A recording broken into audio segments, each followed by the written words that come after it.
Bonjour à tous, bienvenue pour cette nouvelle émission de Supply Chain Village. L'IA suscite beaucoup d'intérêt dans le monde de la supply chain, mais aussi beaucoup d'interrogations. Alors, à défaut de répondre à toutes les questions que vous pouvez vous poser au cours de l'heure qui vient, on va essayer, avec l'aide de nos trois experts qui sont invités sur le plateau aujourd'hui, d'apporter quelques éclaircissements. Alors, ces experts précisément, alors vous pourrez également vous poser vos questions, vos propres questions à la fin de cette émission, et nous tenterons là aussi d'y répondre. Alors, pour commencer, je demandais à nos experts de bien vouloir se présenter, en commençant par mon voisin de droite. Guilhem. Merci de nous recevoir. Donc, je m'appelle Guilhem Delorme, je suis associé de partner au sein du cabinet Argon & Co, qui est un cabinet en transformation des opérations. Et plus précisément, moi, je dirige l'entité Iris by Argon & Co, qui est l'entité en charge de la data et de l'IA au sein du cabinet. On est une équipe d'une trentaine de personnes en France, 45 personnes dans le monde. Et donc, on est des profils qui restent des consultants, mais des profils plus techniques, de data scientists et de data analysts. Et on applique ces compétences-là au service des métiers des opérations, donc en particulier sur la supply chain, pour construire des solutions à façon adaptées aux enjeux de nos clients. Très bien, merci. Mehdi. Bonjour à tous. Bonjour Jean-Philippe, ravi d'être parmi vous. Donc Mehdi Karab, je suis le cofondateur de Colibri et le dirigeant de la tête IA du département de Colibri. Donc Colibri, en quelques mots rapidement, c'est une suite de logiciels SNOP qui vise à couvrir toutes les problématiques de la partie prévision jusqu'à la partie planification. C'est une centaine de clients installés, à peu près 2 nouvelles signatures tous les mois, une quarantaine de personnes dans la structure, réparties entre Paris et Lyon, et une très forte dynamique. Merci. Nazim. Bonjour à tous, donc Nazim Nachi, je suis le CEO de Planisense. Planisense est éditeur de solutions de planification de la supply chain et d'ordonnancement des opérations. Et notre particularité, c'est qu'on a un gros focus autour de la planification de production et l'ordonnancement de la production. D'accord, ça tombe bien parce que c'est justement le sujet du jour. Très bien, merci alors d'être présent. Guilhem, quand on parle d'intelligence artificielle, on parle de quoi précisément ? Ouais, je pense qu'effectivement, il est bien de commencer par poser un peu quelques définitions, parce qu'il y a un raccourci qui est beaucoup fait aujourd'hui, c'est de rapprocher l'IA avec ce qu'on expérimente tous dans notre quotidien aujourd'hui, qui est ChatGPT. Et donc, évidemment, la première distinction à faire, c'est que l'IA n'est pas résumable à juste la generative AI ou ce qu'on voit à travers ChatGPT. Donc, pour poser quelques définitions, en fait, l'IA, c'est effectivement un champ d'études, c'est comme si je vous disais la physique ou la médecine, c'est un champ qui est très large. Et à l'intérieur de ce champ d'études, il y a plusieurs courants technologiques, courants de pensée. Il y a en particulier tout un domaine qui est ce qu'on pourrait appeler le machine learning, voilà, qui est l'idée de faire apprendre à un programme informatique sur des données historiques, des événements, des corrélations, des patterns qui se dégagent, de façon à pouvoir ensuite l'appliquer sur une prédiction ou sur inférer des événements futurs. Ouais. Et ça, c'est le grand domaine du machine learning. À l'intérieur de ça, il y a plein d'approches algorithmiques, mathématiques qui se sont dégagées. On retrouvera des termes comme l'apprentissage supervisé, non supervisé, le reinforcement learning, etc. Donc beaucoup de courants technologiques. Et à l'intérieur de ça, il y a encore un sous-ensemble qui est en particulier les réseaux de neurones, voilà, deep learning en anglais, qui vise à émuler par des fonctions mathématiques en fait comment fonctionne un cerveau humain et les interconnexions qu'il peut y avoir dans ce qui se passe dans notre tête. Et c'est cette approche technologique-là qui a elle-même trouvé une implémentation à travers ce qu'on appelle les Large Language Models, les LLM, qui est finalement le cœur du réacteur qui se cache derrière ChatGPT. Donc en fait, dans l'explication que je viens de dérouler, on comprend que c'est un peu une poupée russe, ces approches technologiques, et que donc on ne peut pas résumer l'IA à juste les LLM et ce qu'on voit. C'est très générique en fait l'IA. C'est un domaine d'études, voilà, effectivement, mais qu'à côté de ça, il y a toute une partie de l'IA qui est finalement le machine learning sur de la donnée structurée, tabulaire, qu'on applique en fait depuis des années, voire des dizaines d'années, et qui est aussi un champ d'usage où il y a beaucoup d'usages en supply chain. Ouais. Donc en supply chain, je pense qu'on va revenir beaucoup dans l'heure qui vient sur le fait que oui, il y a plein de cas d'usage, LLM, sur du texte, etc.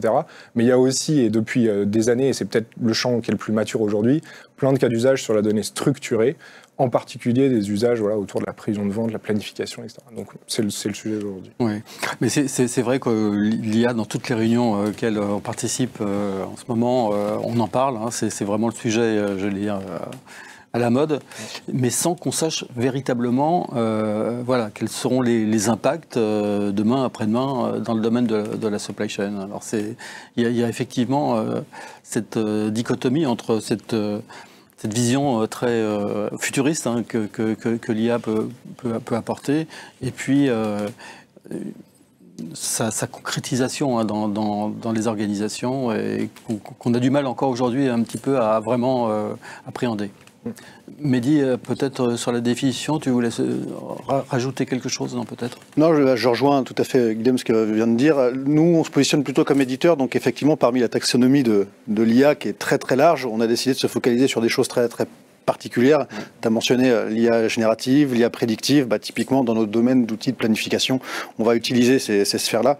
Par contre, je pense qu'aussi, il y a quelque chose qui est intéressant à prendre en compte, une dimension qui est importante, c'est qu'on est éditeur de logiciels, en tout cas tous autour de la table, donc on ne fait pas de la recherche fondamentale. Donc il faut trouver une application à l'IA, c'est ce que tu disais.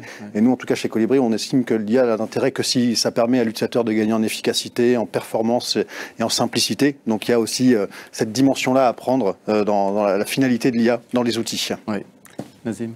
Non, ce que je voulais juste compléter un point, c'est que les méthodes qui sont utilisées aujourd'hui dans l'IA existent depuis des dizaines d'années. Ouais. Ce qui a un peu fait basculer les choses, c'est plutôt les avancées en termes d'IT, de cloud et de capacité de calcul qui ont fait qu'on a arrivé à utiliser du coup des méthodes qui sont beaucoup améliorées avec le temps, mais avec des méthodes qui existaient depuis plusieurs dizaines d'années et d'avoir les applications qu'on a aujourd'hui. Et puis l'arrivée de ChatGPT aussi, qui a quand même été aussi une avancée majeure de ces dernières années. Oui, totalement.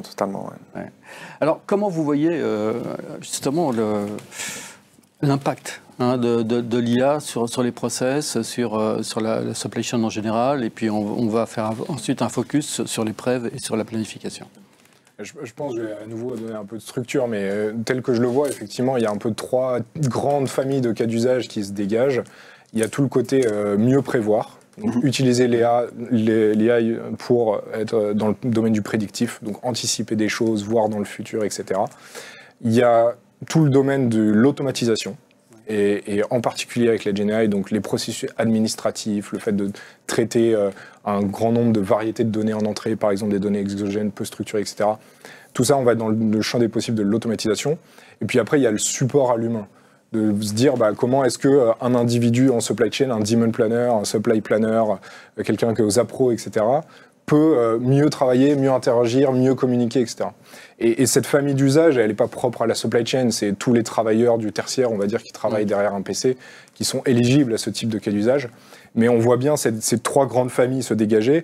Peut-être que le côté prévision est peut-être celui qui est le plus mature aujourd'hui, quand même. Là où les côtés plutôt, effectivement, assistants personnels, bureautiques, là, c'est plus nouveau. Ouais. Alors justement, l'épreuve, c'est dans les gènes de Colibri. Vous avez mis de l'IA tout de suite dès que vous avez imaginé la création de l'entreprise? Si on revient un peu en arrière par rapport à ce que tu disais, Guilhem, sur la définition de l'IA, une des sphères de l'IA, c'est les systèmes experts. Et un système expert qui va choisir quel est le meilleur algorithme de prévision en fonction du contexte, c'est déjà de l'IA. Donc on n'a pas attendu l'avènement de ChatGPT pour intégrer ça. D'ailleurs, on en discutera peut-être, mais les LLM ne sont pas des bons outils pour faire de la prévision. Donc oui, on a intégré ça, d'autant plus qu'aujourd'hui, comme on l'a dit, les ressources technologiques sont disponibles, donc on va être capable de récupérer plus facilement des données exogènes. C'est là où l'intérêt du machine learning va se faire, c'est de pouvoir intégrer un grand nombre de volumes de données. Des données qui sont soit endogènes, soit exogènes. Ouais. Donc on pense tous à la météo, mais ça peut être par exemple des indices externes, des indices macroéconomiques. Donc voilà, dans Colibri, on a intégré toutes les briques mathématiques. On appelle des signaux faibles. Entre autres, ça peut être effectivement des signaux faibles qui sont imperceptibles, pris indépendamment, mais pris en cohérence avec ces données du sens. Donc oui, typiquement ça aujourd'hui, c'est dans le cœur du réacteur de la prévision, du calcul de prévision de Colibri. Et ça marche? Ça marche, oui. Alors oui, ça marche en fonction du contexte. Ça marche... pas forcément tout le temps, c'est pas forcément nécessaire tout le temps, mais quand c'est fait avec intelligence, oui, ça apporte des gains de fiabilité. On dit prévoir, c'est se tromper. Est-ce que l'intelligence artificielle permet justement de se tromper un peu moins? Elle permet de mieux prévoir l'incertitude, donc de mieux anticiper le fait qu'on va se tromper ou pas. Mais c'est pas, ça serait fallacieux de dire que c'est tout le temps vrai, ça va vraiment dépendre du contexte. Je pense vraiment à l'exemple qu'on entend tout le temps, tout le monde nous dit je veux intégrer la météo dans mes prévisions. Bon la météo sensibilité, ça n'a d'intérêt que si vous êtes très proche de la demande finale, par exemple, et que le comportement des consommateurs à qui vous vendez est très lié à la météo. Si vous êtes très en amont de la supply chain, ça va pas forcément être impactant. Donc c'est à manier avec justesse. Ouais. Planisense aussi, c'est un éditeur. Donc vous avez créé Planisense il y a une dizaine d'années maintenant, mais avec justement cette approche d'intelligence artificielle, je vais dire presque avant l'heure, quoi, non? En fait, nous on l'utilise, l'intelligence artificielle dans Planisense à 3 niveaux. Le premier, c'est l'assistance. Donc on a intégré du coup l'IA générative pour assister l'utilisateur, parce qu'on a entraîné cette IA sur pouvoir comprendre des plannings. Et s'il a une question, dire voilà quels sont mes goulots d'étranglement, c'est quoi mes ressources critiques, l'IA est capable de lire les plannings et de pouvoir répondre en langage naturel les éléments, plutôt que d'aller chercher des informations des tableaux de bord, pouvoir le récupérer comme langage naturel. Le deuxième niveau, c'est la recommandation, c'est-à-dire que lorsque l'utilisateur fait des choses, le Planning Sense peut le recommander à ajuster parce qu'il considère qu'il a une meilleure possibilité. Et le dernier, c'est l'automatisation. C'est vraiment automatiser totalement la planification.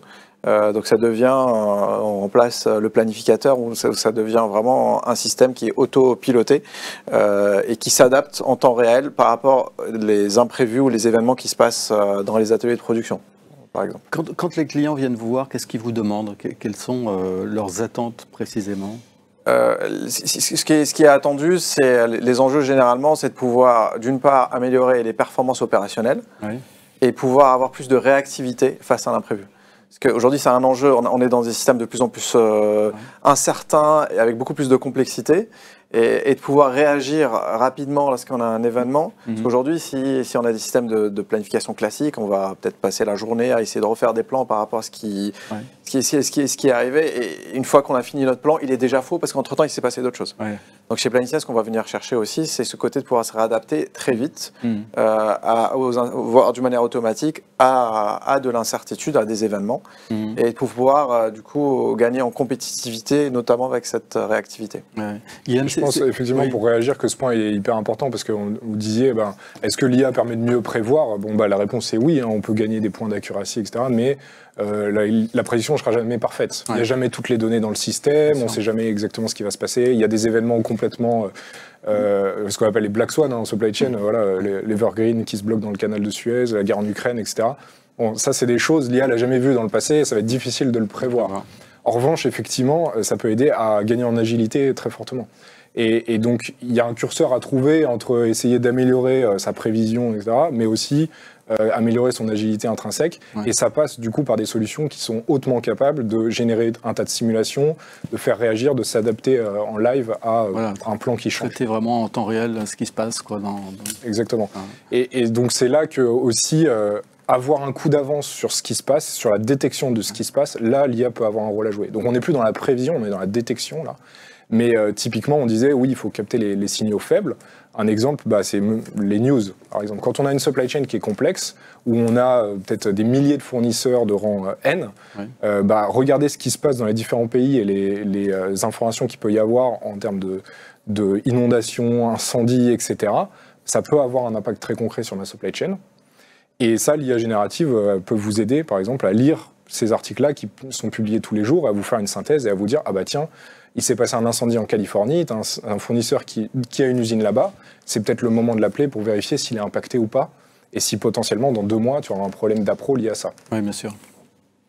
Eddy ? Là, clairement, on rentre dans la partie où l'IA peut vraiment être l'assistant plus pour le collaborateur qui, aujourd'hui, le planificateur, il a d'autres choses à faire, il est dans l'opérationnel, et là, l'IA peut clairement lui donner de la visibilité. Collecte-moi de l'information déstructurée pour m'en faire une synthèse. Clairement, c'est un des aspects les plus intéressants, enthousiasmants de nos métiers en tant qu'éditeur, d'intégrer ça dans l'outil. Quand on parle d'IA, pourquoi la data est aussi importante? Parce qu'on... mettre en place l'IA, c'est une chose, mais vraiment bien traiter la data, c'en est une autre.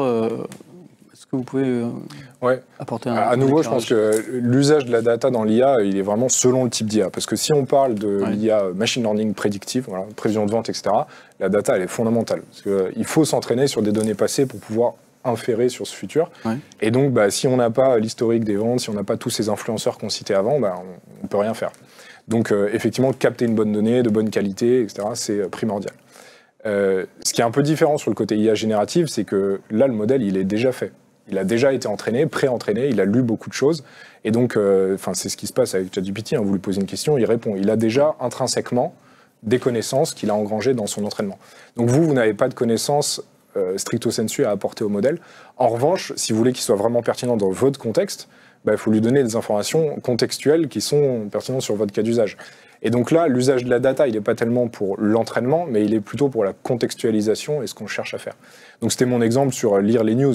Il faut effectivement se connecter à ces voilà, ces sites web ou ces canaux de distribution des news pour avoir de l'information et de l'analytique. Sinon, on n'a rien, effectivement. Mais l'usage est quand même un peu différent, voilà, entre l'entraînement et l'usage. Finalement, c'est pas ce qui est le plus compliqué d'avoir finalement une data propre, nettoyée, remise à jour régulièrement, Mehdi? Ouais, complètement. Je rebondis complètement sur ce que tu viens de dire. C'est qu'un des conseils qu'on donnerait, enfin que je donne personnellement aux entreprises qui souhaiteraient aller vers l'IA, la première chose, c'est garder vos données, stockez-les. On a fait des centaines de projets prévision et souvent le constat quand on commence, c'est combien d'années d'historique vous disposez. On a 3 ans d'historique. Bon, c'est bien, mais c'est pas assez. Donc le premier conseil que je donnerais aux entreprises qui veulent embrasser ce chemin, c'est déjà conserver vos données. Même si vous n'en avez pas encore l'utilité présentement, gardez-les parce que ça sera trop tard dans 2 ans de se dire tiens, j'en avais besoin. Donc c'est très compliqué d'avoir de la data et c'est là un peu notre philosophie. C'est mieux vaut commencer simple, avec peut-être des algorithmes un peu plus robustes et après l'ouvrir vers l'IA quand on a les données, le bon niveau de maturité. Mais tu as tout à fait raison, la data est centrale dans l'IA. Oui. Vas-y, je suis forcément aligné à ça. C'est vrai que maintenir ces données, avoir des données propres, c'est pas le plus fun, mais pourtant, mais forcément, il faut commencer par là. Forcément, si on n'a pas des données, forcément, ça va se baser sur des choses fausses et le résultat en sera. Alors, quel conseil vous donnez justement à vos clients pour qu'ils aient des données propres, nettoyées? Un conseil, c'est difficile à dire, hein, mais c'est principalement, en fait, souvent, le nettoyage de données se fait au moment du projet. On décide de faire un projet parce qu'on veut améliorer notre réactivité, nos performances opérationnelles. Dans ce cas-là, on va se lancer un projet. Et dans ce projet-là, on va s'apercevoir au début du projet que finalement, la data, elle n'est pas... et que ça nécessite, du coup, souvent, ça crée des tâches en plus et voire potentiellement des décalages de planning. Donc, le seul conseil que je dis, c'est que forcément, les données qui sont dans les entreprises sont une matière première qu'il faut bien maintenir parce que c'est quelque chose qui va être forcément positif pour l'entreprise lorsqu'elle décidera d'améliorer ses process. Quand on a mis en place un SNOP, qu'est-ce que ça apporte d'avoir un outil comme le vôtre qui intègre justement cette dimension IA? Ce que tu veux dire, c'est mettre en place un outil SNOP, mettre en place un process SNOP, et en termes d'outils, qu'est-ce que ça peut ajouter? En fait, ça permet de structurer ce process-là d'SNOP, de pouvoir aussi apporter de la profondeur, notamment avec quelque chose qui va permettre de proposer des solutions en automatique, de pouvoir faire des simulations en temps réel, créer des scénarios, pouvoir les comparer sur la base d'indicateurs de performance. C'est tout ça que ça va apporter à s'outiller en plus du process opérationnel. D'accord. Alors on parle des outils, et je pense qu'on pourrait aussi parler des hommes et des femmes, bien sûr, parce que l'IA suppose aussi d'avoir un certain nombre de compétences, y compris en interne. Comment est-ce que vous estimez qu'aujourd'hui les clients, les entreprises que vous rencontrez sont suffisamment matures et ont en interne justement les compétences nécessaires pour mettre en place ce genre de projet? Je pense qu'effectivement, déjà la question n'a échappé à personne. C'est-à-dire que cette question-là, tous mes clients me la posent, tout le monde se la pose. Et on observe quand même une vraie séparation entre les entreprises qui ont pris la vague de la data il y a déjà quelques années. On utilisait beaucoup le terme big data à l'époque, etc. Ouais. Mais le fait de dire, déjà, je vais centraliser toutes mes données, je vais faire beaucoup de dashboards, d'analytiques, etc. Et ça, il y a toute une partie des entreprises qui ont pris cette vague déjà il y a un certain temps et qui aujourd'hui, du coup, ont structuré un patrimoine assez impressionnant qui peut être, du coup, utilisé beaucoup plus accessible pour aller plus loin et faire ces cas d'usage avancés. Et de l'autre côté, il y a d'autres entreprises qui n'ont pas forcément pris ce virage et qui aujourd'hui, du coup, voient arriver la vague de l'IA générative, voient arriver, du coup, le potentiel de toutes ces nouvelles méthodes et sont potentiellement un peu perdus et n'ont pas déjà ce niveau de maturité. Donc nous, le conseil qu'on donne quand même à nos clients, c'est qu'il n'est pas trop tard pour démarrer et qu'il y a un vrai intérêt, une nécessité même à construire ses compétences en interne. Ça n'a pas forcément obligé de se dire il faut absolument engager un département de data entier dès le premier jour et d'avoir une armée de data scientists. Les technologies ont évolué, elles sont de plus en plus accessibles malgré tout. Aujourd'hui, avec quelques profils bien choisis de data engineering, de AI engineer si on est très orienté IA, ou de data scientist, de data analyst aussi quand même, parce que ça commence par déjà savoir ce qu'on a comme données. Voilà, quelques personnes, on arrive à construire un noyau dur qui peut commencer déjà à faire une vraie différence. Et ce qu'on nous on recommande, et le chemin que choisissent la plupart de nos clients, c'est travailler sur des projets focalisés.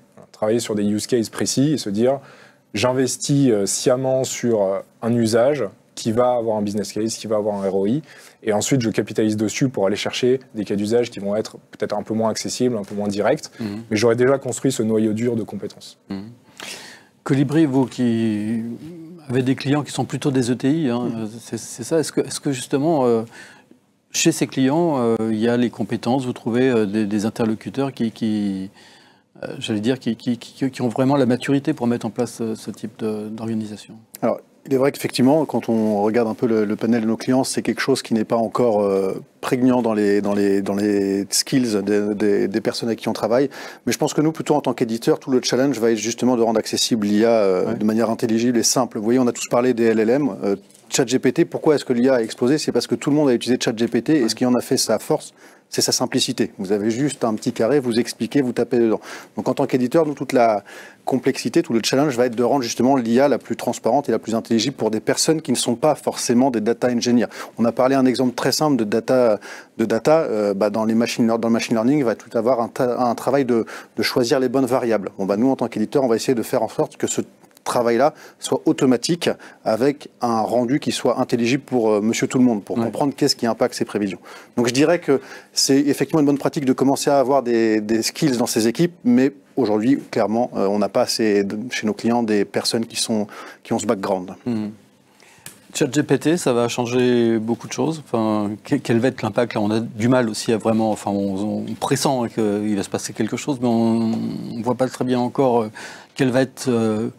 concrètement, l'impact que ça va avoir sur les métiers de la supply chain, selon vous, comment vous voyez? C'est l'assistance de manière générale. Assister les personnes dans leur quotidien. Nous, on a intégré du coup de l'IA générative dans PlaniSense pour pouvoir assister le planificateur. Avant, on avait des tableaux de bord avec plein de... Enfin, il y a toujours ça, des tableaux de bord avec plein d'indicateurs. On a besoin de l'info, on va faire des extractions, etc. On va avoir l'info. Maintenant, si on entraîne... des IA sur des contextes de planification. C'est ce qu'on a fait chez PlaniSense. Ça permet de pouvoir assister à l'utilisateur pour dire avec du langage naturel ou même certaines choses, aller pouvoir lire les choses pour lui et pouvoir le structurer de manière à avoir la réponse la plus pertinente donc ça l'assiste à son quotidien. Je pense que c'est le principal intérêt que ça va apporter, en tout cas dans les années à venir dans la supply. Effectivement, je rejoins ça, on le voit beaucoup, c'est en soi le LLM, une fois qu'il est connecté contextuellement à des données de l'entreprise, ça le rend vraiment utile, parce qu'en soi le LLM, s'il connaît juste son pré-entraînement, il ne sert pas à grand chose. Mais une fois qu'il est connecté, effectivement, les cas d'usage classiques, c'est chercher de la documentation dans ma solution, c'est aller générer des alertes, lire les tableaux de bord à ma place, c'est faire de l'analyse ad hoc en parlant comme si on parlait à son analyste plutôt qu'à aller faire des requêtes SQL. Donc ça rend aussi plus accessible l'analytique à des profils qui ne sont pas techniques. Ça, c'est effectivement tout ce qui rentrerait dans ce que tu appelles l'assistance, effectivement. Et puis, c'est aussi, je pense, la capacité à réconcilier deux mondes en supply chain qui se parlaient aujourd'hui qu'à travers des humains. Je m'explique, moi j'appelle ça l'iceberg de la supply chain. Vous avez la partie émergée, c'est tout ce qui se passe dans les systèmes, voilà, les plans, le plan de demande, le plan d'appro, la simulation, etc. Et puis vous avez toute la partie sous l'eau, qui est les échanges qu'il y a entre les humains de la supply chain. Et la supply chain étendue, donc pas juste les demand planners, mais aussi le marketing, merchandising, le commercial, etc. Et les fournisseurs, les clients. Et tous ces échanges-là, c'est des échanges humain-humain. Ils s'échangent beaucoup d'informations non structurées, des insights, des retards de livraison, des choses qui se passent. Il y a toute une partie du travail du planner aujourd'hui, c'est de refléter ce qui se passe dans cette partie cachée de l'iceberg dans les plans.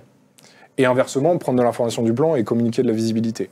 Et donc nous, ce qu'on pense et qu'on commence à voir, c'est que l'IA générative, les LLM, peut aider à faire ce passage-là et à représenter une forme d'assistance qui va aider à refléter plus rapidement dans les plans ce qui s'est passé dans la vie réelle, physique et les échanges qu'il y a entre les personnes de la supply chain, et inversement à donner plus de visibilité. Donc ça paraît un peu théorique comme ça, mais nous on l'appelait Supply Chain Copilot, ce concept, mais c'est vraiment cette idée d'un assistant qui vous permet d'utiliser davantage ce que vous savez et de plus vite faire le pont avec ce qu'il y a dans les systèmes, et dans les deux sens. Et est-ce que ça va rapprocher justement les populations qui au sein de l'entreprise sont les spécialistes de de l'IT et puis les gens du métier. Est-ce que c'est de nature justement à rapprocher ces deux populations pour faire en sorte que finalement la technologie soit au service du process, quoi? Oui, je pense que c'est un bon point. En tout cas, ça rend accessible des choses qui sont assez avancées et on n'a plus besoin d'être effectivement un profil hyper technique pour faire de l'analytique avancée si on a une bonne IA qui sait faire ça. Mais bon, encore faut-il les construire, ces systèmes. Et effectivement, il y a beaucoup de nos clients qui nous disent « j'attends beaucoup de mes éditeurs sur ces volets-là », parce qu'effectivement, en interne, la marche est haute quand même, il faut investir, etc.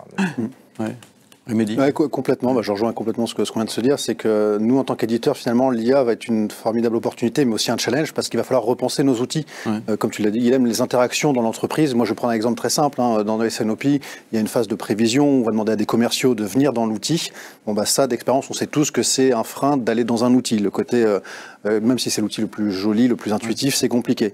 Et voilà, l'intérêt peut-être de l'IA de demain, ça va être de pouvoir avoir son assistant, le commercial va dicter ses notes et automatiquement va être retranscrit dans l'outil pour mettre à jour le plan.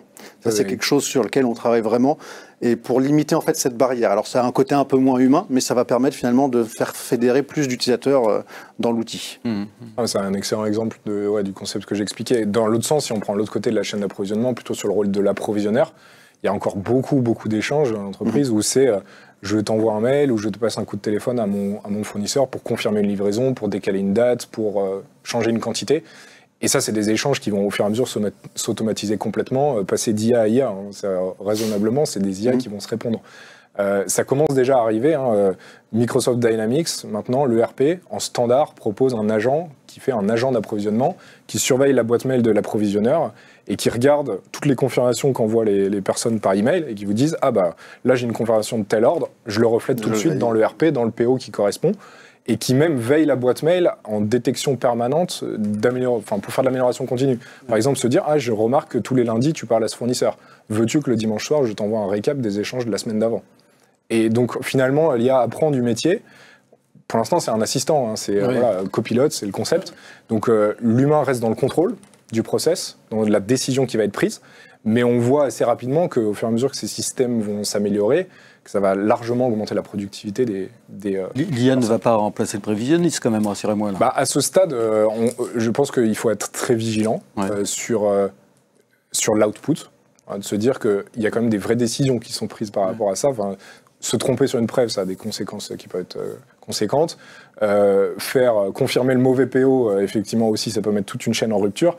Donc l'approche, en tout cas de nos clients jusque-là, c'est human is the loop. C'est dire, je vais quand même avoir un planeur qui va tamponner à la fin la décision qui est prise. Et l'idée de l'IA, c'est aider à faciliter tout le back-office, finalement, mais à la fin, c'est le planeur qui valide. C'est vrai aujourd'hui. À la vitesse à laquelle l'IA va, peut-être dans 5 ans, on pourra dire que oui, il y a 80% des ordres qui se font en automatique et il n'y a personne qui regarde. Aujourd'hui, c'est un peu difficile de dire. C'est clairement l'avenir, hein. C'est l'automatisation des choses. Et clairement, aujourd'hui même, avec Planisys, on arrive à réduire considérablement la charge des planificateurs, voire se passer de planificateurs dans certains cas. Donc oui, c'est clairement quelque chose qui... Aujourd'hui, ce sont des assistants. Demain, l'IA prendra des décisions. Non, parce que là, tout à l'heure, pour l'assistant, on parlait surtout de l'IA générative, qui est ChatGPT. Mais avec d'autres types d'IA, aujourd'hui, on arrive à automatiser la planification dès maintenant. Ce n'est pas que de l'assistanat, mais c'est vraiment l'automatisation. On le fait chez plusieurs de nos clients, notamment Forvia, on le commence à le faire pour Bell. Sur des références qui sont limitées et récurrentes? Non, pas forcément. On peut automatiser tout un atelier de production, par exemple, avec où toutes les 5 minutes adapter le planning par rapport à ce qui s'est passé réellement, par rapport à ce qui est réellement produit, ce qui a été réellement produit, par rapport à ce qu'on a réellement consommé. Donc on est capable aujourd'hui de l'automatiser totalement. Il y a des planificateurs qui regardent, mais aujourd'hui les opérateurs sur les lignes de production suivent un planning qui est créé par du coup une IA et qui est mise à jour par une IA toutes les 5 minutes. Donc on arrive vraiment à l'automatisation et ma vision c'est que ça va plutôt aller dans ce sens-là. Quel type de client, quel type d'utilisateur? Ceux qui suivent le planning, c'est les opérateurs directement sur ligne, c'est donc ils vont suivre... Non, mais dans quel secteur d'activité Dans l'automobile, dans l'agroalimentaire, on arrive à faire ça. Donc, c'est clairement aujourd'hui, ça fait partie donc les projets qu'on fait systématiquement maintenant, on automatise les choses grâce à l'IA.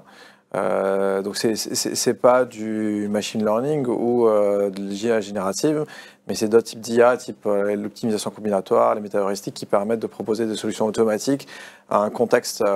Et comme dans Planissas, on arrive à modéliser assez finement les choses, on arrive à proposer des solutions qui sont proches de la réalité et qui s'adaptent au quotidien, en temps réel par rapport à ce qui se passe réellement. Donc ça devient comme un GPS, comme dans votre véhicule. Vous mettez Waze, il vous donne le chemin, et si vous avez une bifurcation ou peu importe d'un bouchon, il va reproposer un chemin qui prend en compte ce nouveau contexte. Ça permet quoi? De gagner du temps Réactivité, on peut, et surtout d'avoir un planning qui soit vrai. Parce que ce que je disais tout à l'heure, si on passe la journée à faire un planning, une fois qu'on a fini, c'est déjà faux parce que le contexte il a évolué entre-temps, il y a eu des imprévus. Il y a des absences, on est en retard sur certains points. Là, l'idée, c'est de pouvoir se réadapter très vite et proposer toujours la meilleure solution avec notamment de l'optimisation qui permet de donner des objectifs d'optimisation des performances opérationnelles. D'accord. On a besoin de moins de monde aussi. Ça permet de réduire aussi les... 50% les ETP en termes de planificateurs. D'accord. On parlait des secteurs là tout à l'heure. Est-ce qu'il y a des secteurs qui sont plus matures que d'autres? Est-ce que dans certains types d'industries, l'IA est rentrée un peu plus dans les mœurs que d'autres? C'est une très bonne question. Alors, moi, comme ça, je ne vois pas de pattern qui se dégagerait en disant forcément c'est certains secteurs qui sont plus matures que d'autres. Je pense que c'est avant tout des tailles d'entreprise quand même. Les grands groupes ont beaucoup investi, ils ont tous maintenant des équipes data conséquentes, qui d'ailleurs sont souvent structurées par domaine métier, donc il y a carrément une équipe data for supply chain dans la plupart des grands groupes. Les ETI, c'est là que la maturité peut être très hétérogène. Il y a des ETI très visionnaires qui ont investi très tôt sur ces sujets, et d'autres qui effectivement s'y mettent juste. Donc je dirais pas qu'il y a un dégagement très, très net sur les secteurs. En revanche, ce qu'on voit, c'est que les cas d'usage sont très différents d'un secteur à l'autre. On parlait de l'automobile. Oui, l'automobile, c'est des supply chains complexes avec énormément de fournisseurs.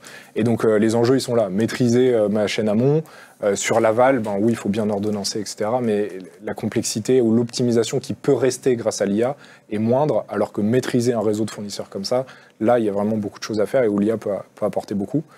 Et si je prends à l'inverse dans le luxe, par exemple, c'est l'inverse. C'est plutôt sur la supply chain aval qu'il va falloir beaucoup travailler pour améliorer en réactivité, suivre les enjeux sustainability, par exemple. Il y a beaucoup de transport dans le luxe encore qui se fait par avion. Et dire que du jour au lendemain, on veut tout shifter par bateau, tout de suite, ça impose de repenser sa supply chain et de se dire, s'il faut que je prévoie non plus bien à 1 ou 2 semaines pour avoir des délais avion, mais que j'ai le même niveau de fiabilité, mais cette fois-ci à 3-4 mois, il faut que je remette en question mon système de prévision et de planification. Et qu'est-ce qui peut m'aider à le faire? L'IA peut être une réponse. Ok. Je me tourne vers la régie, et plus particulièrement vers Hervé, pour savoir si nous avons des questions en régie.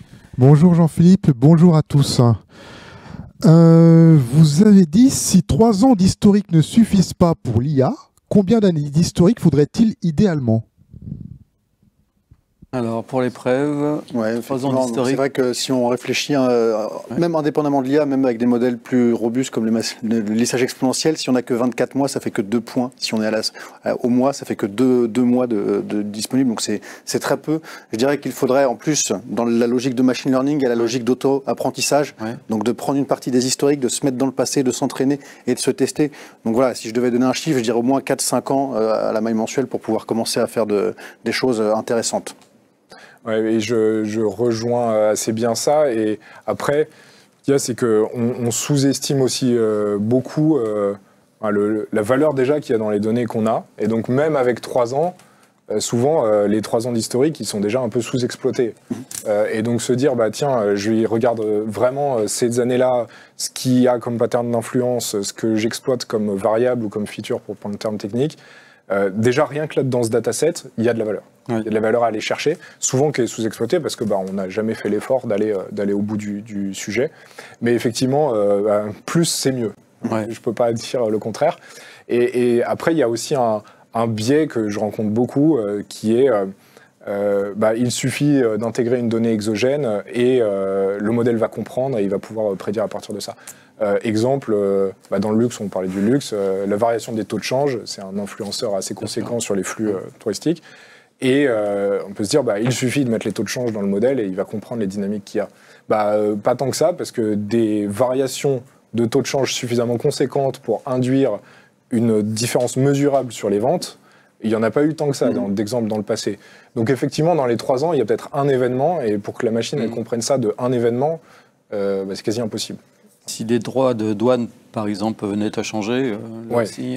L'augmentation du prix du gasoil, qui est passé du jour au lendemain à 2 €, et c'est jamais arrivé, comment, s'il n'y a pas d'historique là-dessus, on ne peut pas le prévoir. Voilà, et effectivement, alors nous, on a travaillé particulièrement pour un constructeur automobile sur la prédiction de la demande des véhicules. Et oui, les variables exogènes, elles sont indispensables. La fiscalité, la variation du prix du gasoil pour le mix l'équilibre énergétique des moteurs des véhicules. Oui, c'est indispensable. En revanche, effectivement, il faut les construire intelligemment dans l'outil, parce qu'on n'a pas beaucoup d'exemples de comment ça s'est passé dans le passé. Bien sûr. Hervé ? Quelle est la qualité des résultats donnés par l'IA ? ChatGPT, qui est l'un des leaders sur le marché, reconnaît une qualité de réponse fiable à environ 38%. Comment vous gérez la qualité des résultats générés ? On a des questions pointues, quand même. En tout cas, moi, si je peux répondre sur notre partie, c'est intéressant parce que, ça dépend de qu'est-ce qu'on mesure. Si on parle de mesurer de la fiabilité de prévision, par exemple, un événement, quelque chose qui est assez simple et qui est tangible, c'est de se mettre dans le passé, d'occulter une partie d'historique et de se mesurer à la réalité.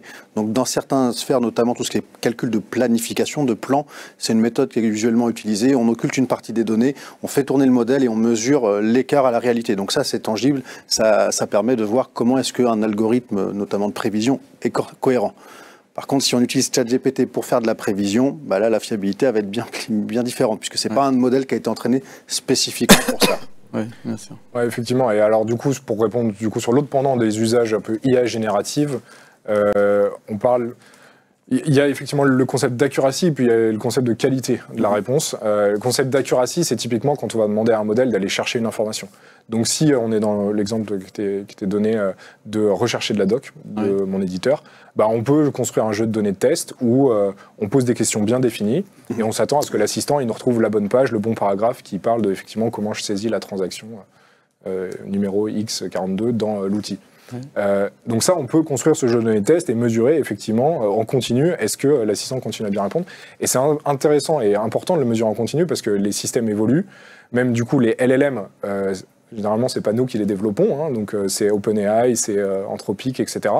Et donc ils peuvent les faire évoluer, et donc du jour au lendemain, vous pouvez avoir un modèle qui augmente en accuracy ou qui diminue. Bon, la tendance est plutôt à l'augmentation, mais malgré tout, on peut avoir des comportements un peu bizarres. Donc il est important de mesurer effectivement cette précision la recherche d'informations. Mais la recherche d'informations, c'est qu'une partie des cas, il y a des cas où vous ne recherchez pas, vous générez de l'information. Et donc là, ce n'est pas tellement une question d'accuracy, mais plutôt de qualité de la réponse. Et donc là, il faut encore un juge. Voilà. Et le juge, souvent, ça reste l'humain qui est derrière l'écran et qui va dire ça c'est nul ce que tu m'as donné ou ça c'est plutôt bien. Et donc dans tous les systèmes, d'ailleurs on le voit en tant que consommateur dans ChatGPT, il y a un bouton like, dislike pour dire au concepteur de la solution, ça c'était bien ou ça c'était pas bien. Et après ça c'est réutilisé dans l'entraînement pour se dire comment je m'améliore dans les situations où le modèle il a mal répondu ou il n'a pas fait quelque chose de satisfaisant. Donc voilà, accuracy oui, mais aussi qualité. Ouais. Ce que je peux ajouter, c'est qu'effectivement il faut mesurer cette accuracy qualité. Aujourd'hui on peut continuer à calibrer ces moteurs qui permettent de pouvoir continuer à améliorer la fiabilité et la pertinence des résultats. Donc c'est aussi un élément. Enfin, ChatGPT, on ne va pas pouvoir calibrer ChatGPT. En tout cas, on peut l'entraîner sur des bases particulières, mais dans certains types d'IA, on peut calibrer cette IA de manière que ça sorte des choses beaucoup plus pertinentes. Donc pour l'idée, c'est de rapprocher le plus de la réalité. D'accord. Hervé ? Excusez-moi. Comment appréhendez-vous le frein au changement dans l'adoption de ces nouvelles méthodes avec l'IA ? Bois un verre d'eau, Hervé, ça va. Effectivement, le sujet du changement, il est majeur. Enfin, quand on parle des impacts que ça a, quand on parle de réduire de 50% les ETP, nous aussi, on voit ce type de benchmark, se dire les tâches administratives que fait un planeur dans son quotidien, ça représente effectivement 20 à 50% de son temps. Et ces 20 à 50% qui vont être réduits très significativement, voire complètement éliminés. Donc oui, forcément, la première réaction, ça peut faire peur. Ouais. Donc l'accompagnement au changement, il est primordial. Il est primordial parce que c'est aussi un outil. Donc il faut pouvoir l'apprivoiser, se dire comment ça fonctionne, démystifier un certain nombre de choses aussi. Ouais. Je pense que la session d'aujourd'hui, il participe. Le but de se dire, ça fait plein de choses, c'est génial, mais il y a plein de choses que ça ne sait pas faire non plus. Il y a des limites d'accuracy, on en parlait, des limites d'hallucination, voilà, si on parle que de l'IA générative. Donc il faut être conscient aussi des limites. Donc pour en revenir à la question, il faut vraiment, effectivement, former les gens, démystifier un certain nombre de choses sur les concepts, qu'ils apprivoisent ces nouveaux outils. Et puis, je pense qu'à un moment, ça va devenir assez naturel. Aujourd'hui, il n'y a pas de planeurs qui viennent vous voir en disant, en challengeant le MRP ou le DRP et en disant, je ne comprends pas le calcul, je ne peux pas l'utiliser.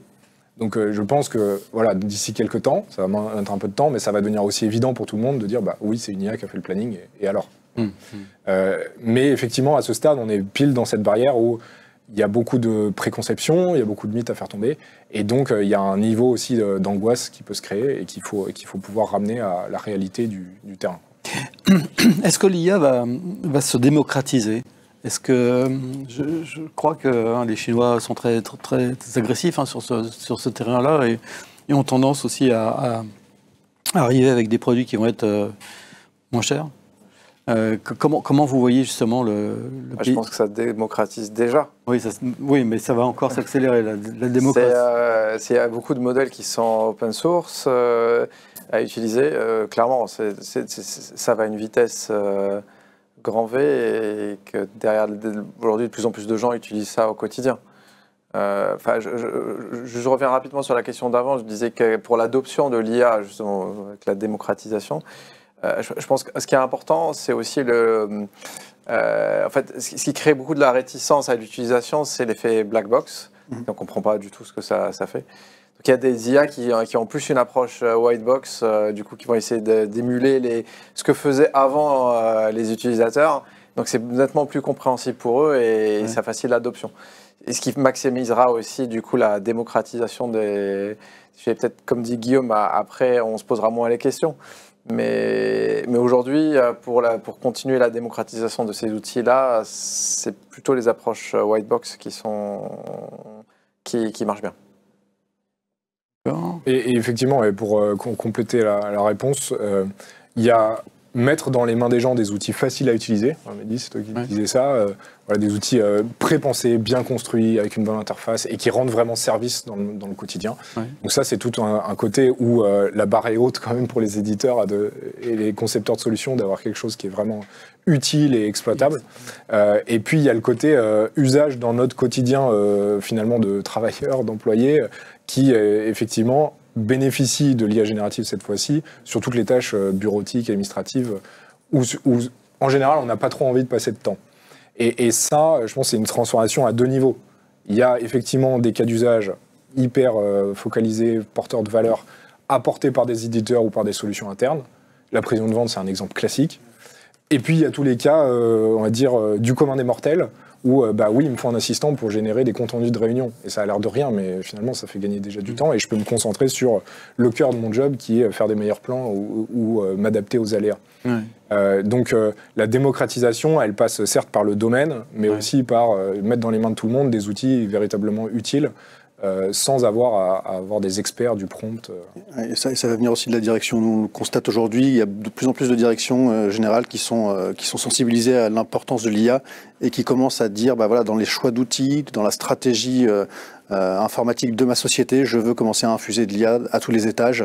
Et donc ça va mécaniquement baisser. Finalement, l'IA va devenir de plus en plus aussi démocratisée en entreprise parce que la décision va venir d'en haut et on va vouloir intégrer des outils. Ce qui n'était pas le cas encore. Mais ça passe aussi, comme on le disait tout à l'heure, par une stratégie RH aussi adaptée. Enfin, c'est effectivement un tout. En fait, on ne peut pas construire une stratégie IA de manière isolée. C'est une stratégie data, voire une stratégie digitale. Tout est lié, tout est imbriqué. Après, c'est juste que ça prend différentes formes d'implémentation entre un soft, entre une construction ad hoc en interne, voire en externe, etc. Hervé ? Avez-vous des cas d'usage dans l'industrie pharmaceutique, que ce soit déjà des cas en application ou des cas à venir ? Alors, la pharma, vous avez des cas d'usage en pharma. Alors, tout à l'heure, quand on parlait de la maturité des secteurs, je pensais justement à la pharma qui a souvent été un petit peu en avance parce que bon, elle a des spécificités qui sont liées à la nature des produits. Oui, alors je peux peut-être commencer, mais donc nous on travaille avec Servier par exemple, j'en parle un peu parce qu'ils sont déjà venus sur ce plateau. Oui, c'est vrai. Pour partager notamment ce qu'ils faisaient sur la partie impact environnemental de la supply chain. Donc oui, par exemple, ça c'était un des cas d'usage, mesurer le footprint carbone de toute la supply chain, de tous les transports. Il y a un peu d'IA dedans parce qu'il faut inférer des zones de données où on n'a pas d'informations. Donc il y a un peu de prédictif de se dire cette route-là, point A, point B, je pense que c'est tant d'impact carbone parce que juste l'information ne remonte pas, elle est inconnue. Ou en tout cas au niveau de détails dont on a besoin. La prévision de vente est aussi un classique. Dans la pharma, Sanofi communique beaucoup sur ce qu'ils ont fait et ils ont été un peu pionniers en la matière il y a quelques années. La politique de stock aussi est indispensable, surtout dans ce secteur-là où la rupture peut être réglementairement interdite. Il faut avoir des niveaux de stock garantis sur parce que c'est des produits critiques pour la vie des gens. Donc il y a certains produits où effectivement il y a des niveaux de stock à garantir. Et donc, on ne peut pas se permettre d'avoir des niveaux d'incertitude qui sont trop élevés. Donc certes, oui, il faut de la sécurité, mais on essaye de ne pas exploser les niveaux de stock et mettre des sécurités partout. Donc oui, il y a de l'optimisation autour de ça. Donc là, il y a pas mal de choses autour de la supply chain aval. Et puis, il y a énormément d'applications dans le champ R&D. Bon, là, on sort un peu de la supply chain, mais effectivement, trouver des nouvelles molécules, faire de la veille de brevets qui sont déposés par les autres industriels. Beaucoup de choses qui se font également autour de ça. Donc, le champ est vaste et Servier, pour vous donner un ordre d'idée, c'est 150 personnes, l'équipe data. Ah ouais. Il est réparti par domaine. Ouais. En supply chain, c'est une quinzaine de personnes.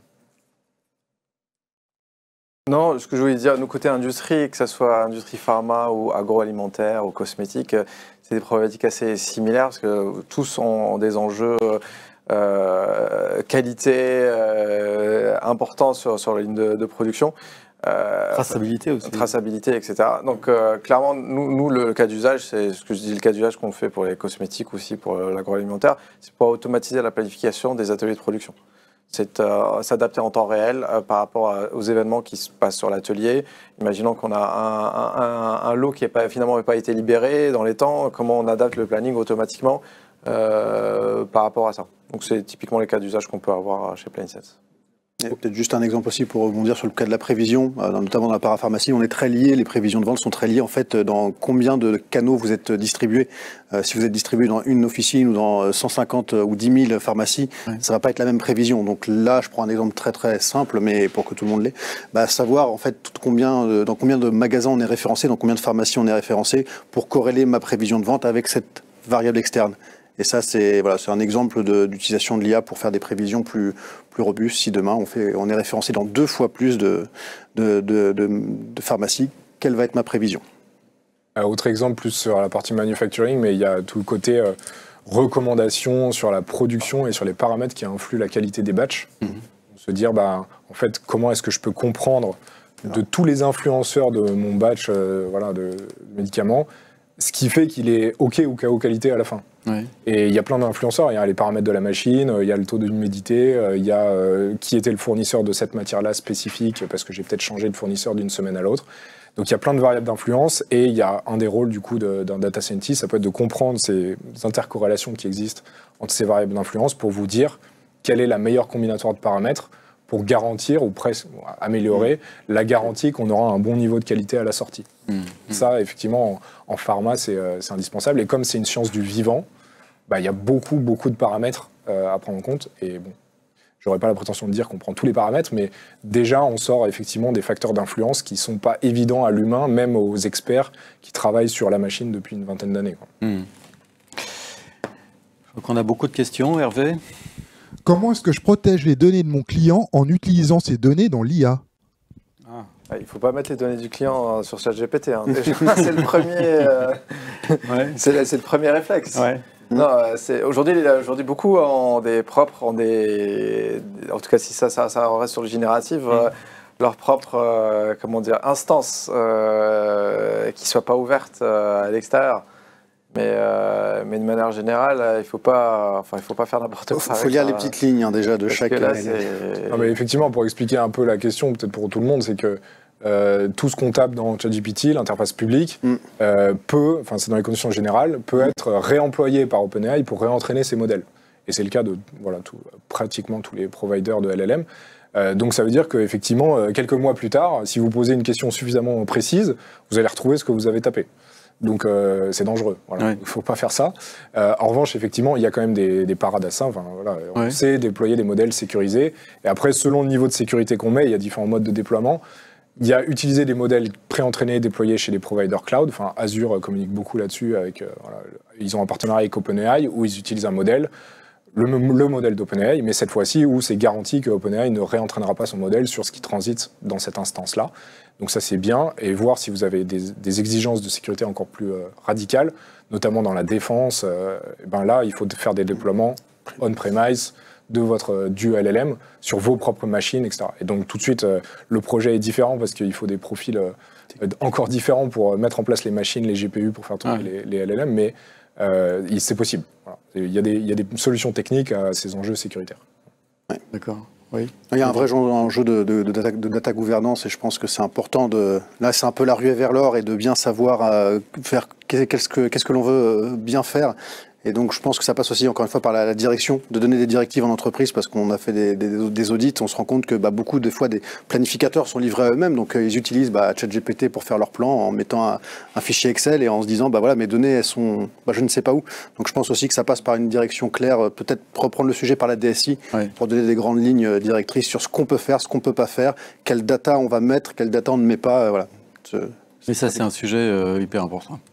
De souveraineté, quasiment, qui est traité correctement par les entreprises ou des fois négligé un peu? Alors moi, j'ai parlé du cas que je connais un peu plus, qui est plutôt des sociétés de taille moyenne, je dirais, qui est aujourd'hui assez, pour l'instant, nébuleux, on va dire, et qui la direction qui est en train de prendre est bonne, c'est-à-dire qu'on commence vraiment à se rendre compte, de par les nouveaux LLM chinois, notamment, qui vont arriver, donc on va commencer à se poser plus de questions, là où, bizarrement, quand c'est américain, on se pose moins de questions, mais la question existe quand même. Donc voilà, les choses vont avancer assez vite et je pense dans le bon sens. Merci. Hervé? Aujourd'hui, quelles sont les limites de l'IA en prévision? Si tant est qu'il y ait des limites. On en a cité une. Oui, on en a un petit peu parlé tout à l'heure, mais effectivement, est-ce qu'il y a, je vais la formuler différemment, la question, est-ce qu'il y a des limites en fait? Est-ce que demain, est-ce qu'il est possible de prévoir l'imprévisible? On avait commencé à répondre à la question en disant qu'effectivement, une situation jamais vue, en tout cas avec l'IA aujourd'hui, c'est difficile de se dire je vais m'entraîner là-dessus pour prévoir le futur. Je ne l'ai jamais vu, donc effectivement, on ne sait pas trop dire. Après, il peut y avoir des similitudes de situations. Et là, peut-être que oui, il y a des rapprochements qui sont possibles et on peut se dire tiens, en fait, quand je voyais des situations comme ça, le marché a réagi comme ça, et donc, peut-être qu'il peut y avoir des features qui sont construites autour de ça. Malgré tout, oui, la limite, c'est quand même les données d'entrée et ce sur quoi l'IA a appris. Donc. Je crois que ça a été montré que pour la crise financière 2009, je crois que les probabilités que ça arrive, c'était 1 sur 100 millions. 2007. 2007-2008. C'était 1 sur 100 millions. Donc c'est vrai que et le Covid, c'est pas l'IA, un modèle de forecast, il va jamais prévoir un Covid. Donc en fait, ça va prévoir dans des conditions normales. Mais les subprimes, pourtant, c'était quelque chose qui était prévisible, non? C'est les modèles montraient que c'était 1 sur 100 millions que ça arrive. Après, il faut rechallenger les lois normales. Mais c'était clairement, c'était l'enchaînement de choses. Peut-être la psychologie qui a été moins bien modélisée. Mais clairement, c'était les probabilités à l'époque, c'était la surprise. Hein. Non, mais tout prévoir, effectivement, c'est un peu un rêve. Mais par contre, détecter davantage, pour le coup, c'est beaucoup plus accessible. De se dire, en fait, ça peut s'apparenter à de la prévision, mais quand je sais d'avance que je vais avoir un problème dans 2 mois, en fait, je suis en train de prévoir un peu le futur. C'est juste que j'ai détecté quelque chose. C'était mon exemple tout à l'heure, là, sur un peu la tour de contrôle fournisseur. Ça, c'est un cas qui a été partagé par Renault. C'est un cas réel. Ils en ont parlé au salon Big Data l'an dernier. Ils ont construit une tour de contrôle qui veille tous les jours des centaines de milliers d'articles web et qui est capable de leur dire qu'il y a un fournisseur à Jakarta qui a subi une inondation et que donc ils vont être en rupture dans 2 mois. Et réagir tout de suite en trouvant des fournisseurs alternatifs, des routes alternatives. Donc, voilà, stricto sensu, c'est pas de la prévision, mais on est quand même en train d'agir sur le futur, donc... Il nous reste 5 minutes.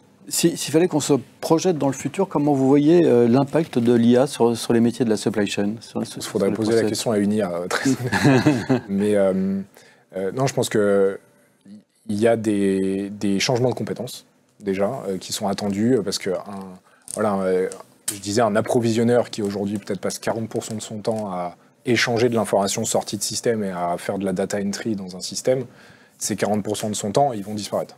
C'est une certitude. Donc, qu'est-ce que je fais des 40% du temps restant? Le métier de l'approvisionneur, finalement, la fiche de poste, elle va un petit peu évoluer, sans doute vers davantage de pilotage du flux, de visibilité du flux, sans doute vers justement de l'analyse de risque de fournisseurs.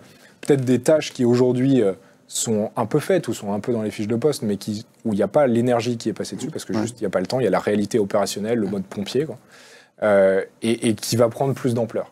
Et j'espère que ça va être pour le bénéfique. C'est-à-dire que c'est plutôt des tâches intéressantes, à forte valeur ajoutée, mais pour ça, il va falloir suivre effectivement en termes de formation. Et je pense que ce que tu viens de dire, je suis d'accord, ça va repenser aussi même le métier d'éditeur, puisque mécaniquement, si les utilisateurs passent moins de temps dans l'application pour des tâches un peu chronophages, nous, en tant qu'éditeurs, on doit se réinventer. Et ma prédiction, qui n'est que la mienne, mais c'est de se dire que de plus en plus, l'intégration d'assistants, on a parlé d'agents, va être prégnante, et la saisie dans les outils va devenir de plus en plus diffuse. Donc la manière dont on appréhende aujourd'hui les outils informatiques, en sens large, pour moi, va être complètement différente dans 5 ans, où l'interaction dans l'outil tel qu'on l'entend va être faible. Et on conversera plus avec un LLM intelligent ou un agent qui aura été entraîné pour une tâche très précise. Pour faire mes prévisions, j'ai mon assistant, mon agent prévision, avec qui je vais converser, et ponctuellement, je viens ajuster manuellement dans l'outil. Mais voilà, c'est plus comme ça que je verrai l'avenir des outils, avec que des tâches à plus forte valeur ajoutée et plus intéressantes. C'est-à-dire que les anciens APS, enfin je dis les anciens, des APS qui existent déjà sur le marché depuis quelques années, vont disparaître ou ils vont évoluer? Je me garderai de dire les anciens, parce qu'on a 10 ans, donc on est ancien par rapport à d'autres. Mais est-ce qu'il va y avoir une évolution, ou alors il va vraiment y avoir une rupture entre cette manière d'appréhender les prévisions et clairement, en tout cas, c'est une direction qu'il faudra prendre. Et même demain, les nouveaux planificateurs qui vont arriver sur le marché de l'emploi vont être biberonnés à des applications comme ChatGPT dès le lycée. Donc, ça va être le cours des choses. Mais voilà, je ne pense pas qu'ils vont, bien sûr, s'en aller du jour au lendemain, mais ça va être le chemin qu'on devrait prendre pour embrasser cette génération. Les APS évoluent, s'adaptent. Nous, il y a 2 ans, on n'avait pas intégré l'IA générative dans PlaniSense. Donc on a intégré aujourd'hui ça pour ajouter un agent au planificateur. Mais clairement, je pense que tous vont suivre la tendance et tout ça, des roadmaps produits qui intègrent des évolutions, et notamment vers ce domaine-là. Moi, je dirais que la transformation des métiers de la supply, c'est à 3 niveaux. L'assistance avec les agents, de plus en plus d'automatisation et de recommandations. C'est-à-dire que pour le planificateur, c'est réduire son temps de travail, en tout cas qu'il passe moins de temps à faire des tâches à moindre valeur ajoutée. L'autre point, c'est de pouvoir sortir des plannings plus performants et plus rapidement. C'est ça qui va changer. En tous les cas, ce qui est certain, c'est que l'IA passionne, hein, ça intéresse beaucoup de monde, ça, on le voit à travers d'ailleurs le nombre d'inscrits aujourd'hui. Vous étiez particulièrement nombreux à assister à cette table ronde, également avec vos questions qui étaient également très, très nombreuses et très précises. Ça se voit aussi par le succès de vos entreprises. PlaniSense, 400% de croissance cette année. Je sais que Colibri également a une très forte croissance. Et puis, Iris Argon, cabinet conseil leader dans les métiers, dans la supply chain, dans cet univers de la supply chain. Donc on voit bien qu'à travers toutes ces succès, que l'intelligence artificielle continue de passionner et forcément passionnera de plus en plus dans les années à venir, très certainement. J'imagine que vous avez encore de nombreuses questions, parce qu'on a abordé beaucoup de points au cours de la matinée, mais bien entendu, on n'a pas eu la possibilité de tout aborder. Donc si vous avez encore des questions à poser aux intervenants, ils seront un plaisir d'y répondre. Pas avec une IA. Pas avec une IA. Humainement, PlaniSense. Donc vous avez un site internet, j'imagine. On peut vous poser des questions, vous contacter sur votre site internet, PlaniSense.com. Colibri aussi. Tout à fait. Et argonco.com. Argon&Co, Iris. Il y a un /Iris, ouais, pour aller me parler directement. Ouais. D'accord, très bien. Merci beaucoup à tous les trois, puis merci à vous, bien entendu, de nous avoir suivis. À très bientôt.